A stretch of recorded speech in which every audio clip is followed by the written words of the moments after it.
दोस्तों स्वागत करते हैं एसबीडी न्यूज के ताजा बुलेटिन में, जहां पर हम लेकर आते हैं बिहार की राजनीति समेत देश की कुछ बड़ी खबरें। दोस्तों जिस तरीके से कोरोना की तीसरी लहर को लेकर आशंकाएं जताई जा रही हैं, ऐसे में सरकार ने कुछ बड़ी घोषणाएं कर दी हैं। इस वीडियो के माध्यम से इन खबरों को एक एक करके विस्तार से जानेंगे, इसलिए दोस्तों इस वीडियो को शुरू से लेकर अंत तक जरूर देखें। दोस्तों खबरों की शुरुआत करें उससे पहले अगर आप हमारे चैनल पर नए हैं तो चैनल को सब्सक्राइब जरूर से कर लें और वीडियो को लाइक करके दोस्तों के साथ शेयर जरूर करें। और इसी के साथ दोस्तों आज की पहली बड़ी खबर की संसद के बाद अब सड़क पर विपक्ष का संग्राम। राहुल ने लगाया पीएम पर बड़ा आरोप, कहा कि सदन में पहली बार हुई है सांसदों की पिटाई। दोस्तों यहाँ पर आपको बता दें कि केंद्र के 3 कृषि कानूनों को रद्द करने की मांग को लेकर राहुल गांधी समेत कई विपक्षी नेताओं ने गुरुवार को संसद से विजय चौक की तरफ मार्च निकाला। मार्च निकालने के बाद कांग्रेस नेता राहुल गांधी ने मीडिया से बातचीत की और केंद्र सरकार पर जमकर हमला बोला। दोस्तों यहाँ पर आपको बता दें कि राहुल गांधी ने कहा कि ये तो लोकतंत्र की हत्या है। उन्होंने कहा कि अब संसद का सत्र समाप्त हो चुका है और इस दौरान 60% देश की आवाज को कुचल दिया गया, ये अपमानित किया गया है। राज्यसभा में पहली बार सांसदों की पिटाई की गई है। और इसी के साथ दोस्तों अगली बड़ी खबर की तीसरी लहर की दस्तक, बेंगलुरु में 300 बच्चे कोरोना पॉजिटिव। दोस्तों यहाँ पर आपको बता दें कि देश में कोरोना की दूसरी लहर अभी थमी नहीं है। कुछ दिन की राहत के बाद देश में एक के बाद फिर से कोरोना बढ़ने शुरू हो गए हैं। ऐसे में आशंका तो ये जताई जा रही है कि जल्द ही कोरोना की तीसरी लहर देश में दस्तक दे सकती है। आपको बता दें कि कई राज्यों में कोरोना पाबंदियों को हटा दिया गया है और कई राज्यों में तो स्कूल भी खुल गए हैं। कर्नाटक के बेंगलुरु में 6 दिन के अंदर ही 300 से ज्यादा बच्चे कोरोना की चपेट में आ गए हैं। और इसी के साथ दोस्तों अगली बड़ी खबर की नंदीग्राम पर सुनवाई अब 15 नवंबर तक टली। मुख्यमंत्री बने रहने को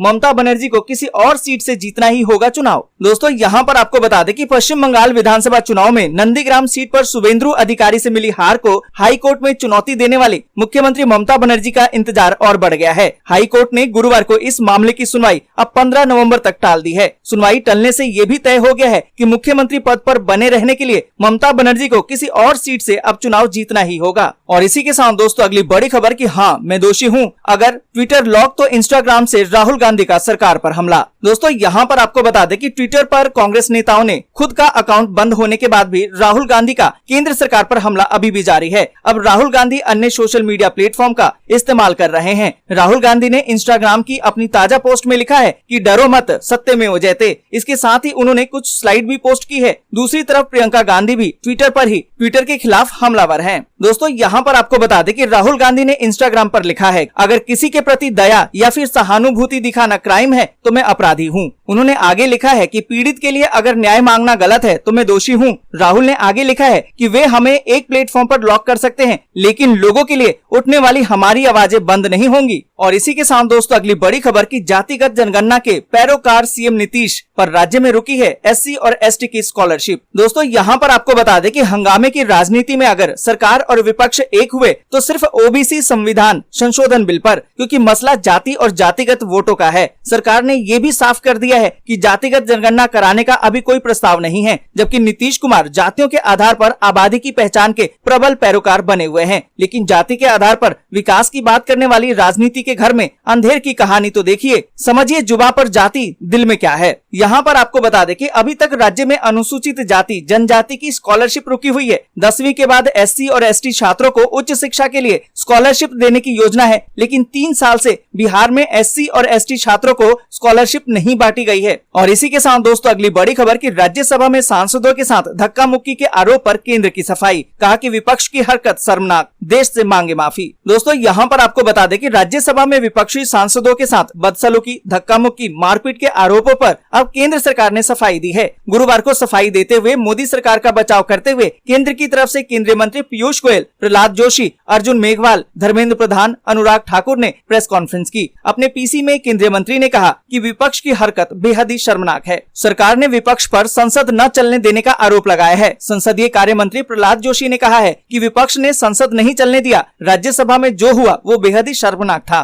दोस्तों आगे बढ़े उससे पहले वीडियो को लाइक और शेयर जरूर कर दें, क्योंकि आपका लाइक और शेयर ही हमारी मेहनत का फल होता है। और इसी के साथ दोस्तों अगली बड़ी खबर की अमरिंदर सिंह और नवजोत सिंह सिद्धू में फिर से ठनी। हरीश रावत अगले हफ्ते करेंगे चंडीगढ़ का दौरा। दोस्तों यहाँ पर आपको बता दें कि पंजाब में कांग्रेस की मुश्किलें खत्म होने का नाम नहीं ले रही है। सूत्रों के मुताबिक मुख्यमंत्री अमरिंदर सिंह की सोनिया गांधी से मुलाकात को महज औपचारिकता ही नहीं बल्कि नए प्रदेश अध्यक्ष नवजोत सिंह सिद्धू के रवैये को लेकर कैप्टन ने नाराजगी जताई है। इसी के मद्देनजर पार्टी के वरिष्ठ नेता और अखिल भारतीय कांग्रेस समिति के पंजाब मामलों के प्रभारी हरीश रावत अगले हफ्ते चंडीगढ़ आने की संभावना है। आपको बता दें कि कांग्रेस अध्यक्ष सोनिया गांधी ने मंगलवार को पंजाब सरकार और पार्टी की प्रदेश इकाई के साथ मिलकर काम करने की सलाह दी है। और इसी के साथ दोस्तों अगली बड़ी खबर की संसद में हंगामे को लेकर सरकार विपक्ष में जंग। मायावती बोली, पहली बार देखा है ऐसा दृश्य। दोस्तों यहाँ पर आपको बता दें कि संसद के मानसून सत्र के दौरान दोनों सदनों में जमकर हंगामा हुआ। विपक्ष और सत्ता पक्ष के हंगामे के चलते सदन में कुछ ही घंटे काम हो पाया। इसी बीच बसपा सुप्रीमो और यूपी की पूर्व सीएम मायावती ने भी संसद में हंगामे को लेकर दुख जताया और इसे दुर्भाग्यपूर्ण बताते हुए कहा कि संसद में ऐसा दृश्य उन्होंने कभी नहीं देखा। और इसी के साथ दोस्तों अगली बड़ी खबर की सीएम योगी का दावा, यूपी में 4.5 साल में दी गई है 4.5 लाख सरकारी नौकरियां,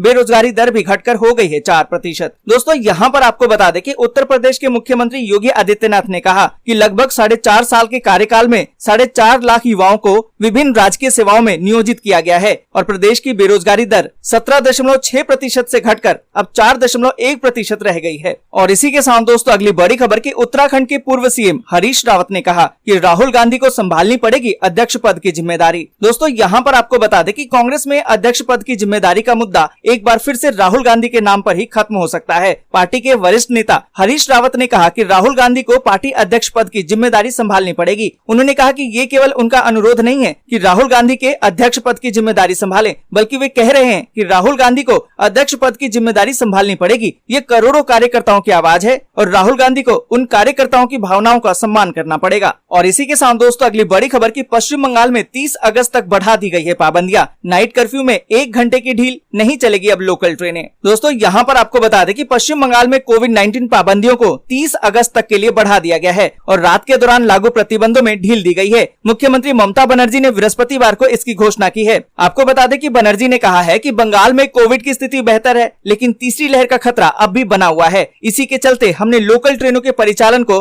बहाल करने की अनुमति नहीं दी है। और इसी के साथ दोस्तों अगली बड़ी खबर की केंद्रीय कर्मचारियों के लिए अच्छी खबर, सितंबर में बढ़ सकता है 3% डीए, एरियर भी मिलेगा। दोस्तों यहाँ पर आपको बता दें कि केंद्रीय कर्मचारियों के लिए राहत वाली खबर है। 28% महंगाई भत्ता बढ़ने के बाद अब उन्हें एक और तोहफा मिलने जा रहा है। सितंबर के अंत में महंगाई भत्ते में एक बार फिर से इजाफा हो सकता है। दरअसल जून 2021 के लिए महंगाई भत्ते का ऐलान होना है, लेकिन पिछले साल से कोरोना के चलते 3 छमाही की किस्तों को जुलाई 2021 तक फ्रीज रखा गया था। 14 जुलाई को ही डीए को 11% बढ़ाकर 28% किया गया, लेकिन जून में होने वाली बढ़ोतरी पर फिलहाल अभी फैसला बाकी है। और इसी के साथ दोस्तों अगली बड़ी खबर की अमेरिका में फिर तेजी से बढ़ रही है कोरोना महामारी। दोस्तों यहाँ पर आपको बता दें कि अमेरिका में कोरोना महामारी फिर से तेज गति से बढ़ने लगी है। इसके लिए कोरोना के डेल्टा वेरिएंट को कारण बताया जा रहा है। अमेरिकी स्वास्थ्य एजेंसी ने कहा है कि आगामी 4 हफ्ते में अस्पतालों में भर्ती होने वाले मरीजों की संख्या में तेजी से बढ़ोतरी होगी और इस अवधि में मरने वालों की संख्या भी काफी बढ़ जाएगी। दोस्तों आज के लिए बस यहीं तक। वीडियो आपको अच्छी लगी हो तो लाइक और शेयर जरूर कर दें। अगर अभी तक आपने चैनल को सब्सक्राइब नहीं किया है तो सब्सक्राइब जरूर से कर लें।